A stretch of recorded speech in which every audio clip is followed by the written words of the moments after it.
Hi, I'm Grambling Township Police Chief William Rennie. That's R-E-N-Y-E. Here to give you some preliminary details on an incident that happened earlier today at 10:25 a.m. within Grambling Township. First off, I'd like to say our thoughts and prayers go out to the victims of this incident, which is completely unnecessary and avoidable. The incident that we're going to talk about here today, as I said, was happening at 10:25 a.m. at the Church of Jesus Christ of Latter-day Saints, which is located at 4285 McCandless Road. During this incident, what we know right now is that a 40-year-old suspect from Burton, he's a male, he drove his vehicle through the front doors of the church. He then exited his vehicle, firing several rounds at individuals within the church. 10 gunshot victims have been transported to local hospitals at this time, including one who has been deceased. Officers who were trained immediately responded to the area. One was a DNR officer, and then one was a Grambling Township officer, where they met the suspect and they engaged in gunfire with that particular individual, neutralizing that suspect, and that suspect is no longer with us. As I said, it is a 40-year-old male from Burton. During all this incident as well, there was a fire that occurred, and we believe that that was deliberately set by the suspect. We do believe that we will find additional victims once we have that scene secure. That fire was just extinguished by the Grambling Township Fire Department within the past hour. So where we go from here is we have investigators. We're going to do search warrants on the suspect's residence. We're going to find out if there was a motive.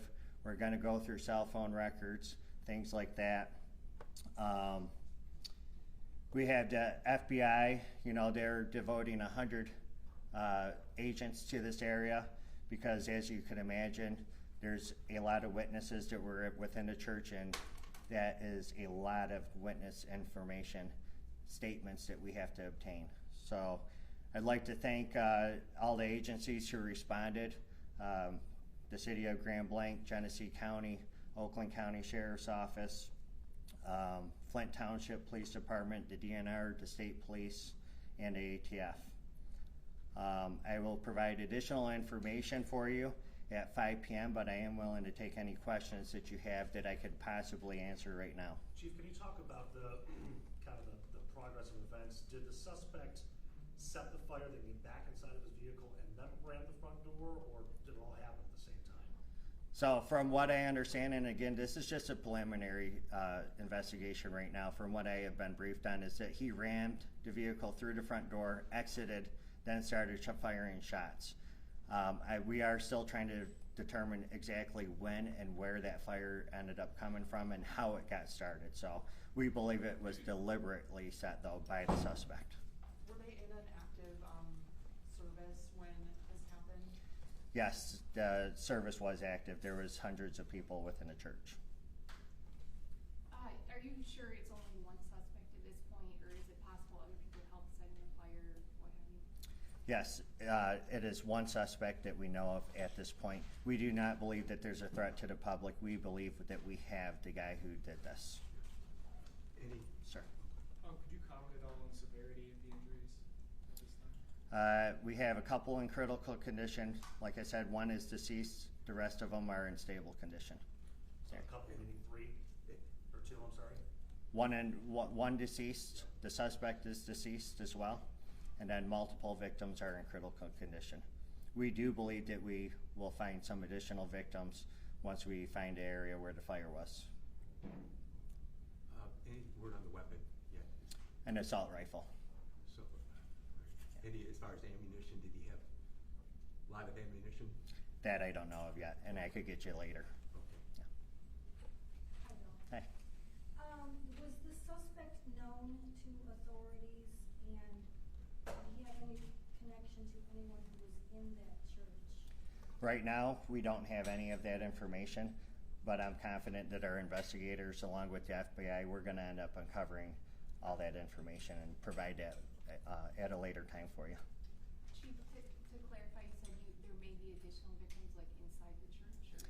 Yes, where the fire was. So, and the reason why we can't confirm that just yet is because it was a large fire, and we do believe that there was people up there that were near that fire, and they were unable to get out of the church. So we do believe that we will find additional victims once we're able to search that, once there's no signs of a fire reigniting.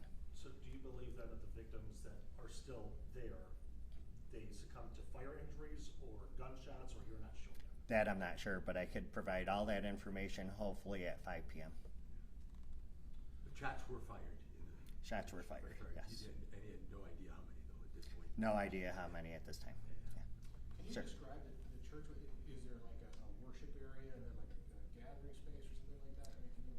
That I have not been in, so I can't tell you the layout.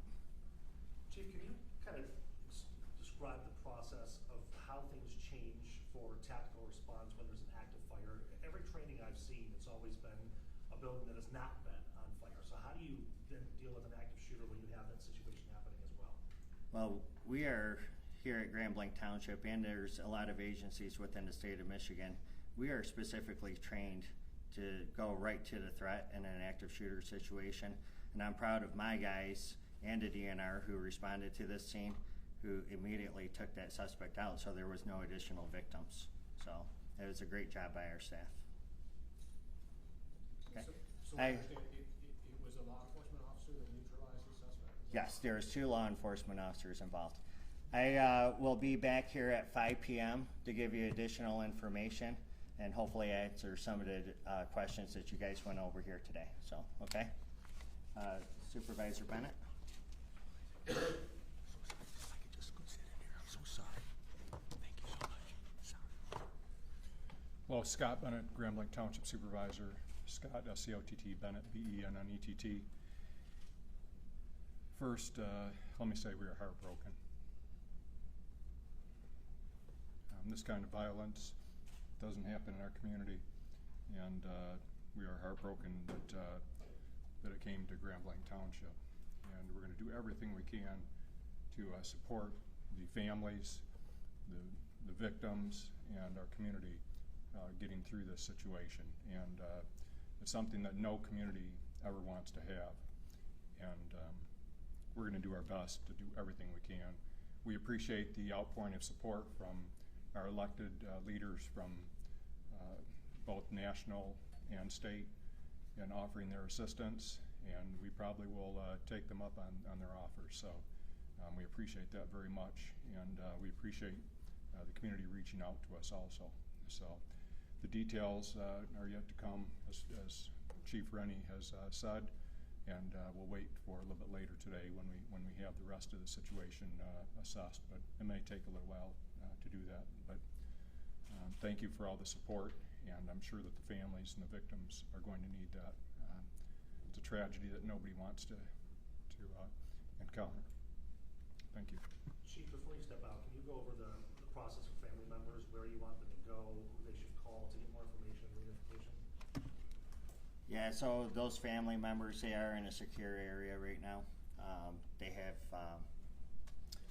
been taken over to Trillium, so that's where the FBI will interview them and then release them from there. So. I mean, in terms of anybody who might be at home who was not there, who wants to check in to see if their loved one is okay, is there a number or a place that you want them to go? Yes, you could call the Grand Blanc Township Police Department, 810-424-2611. Thank you.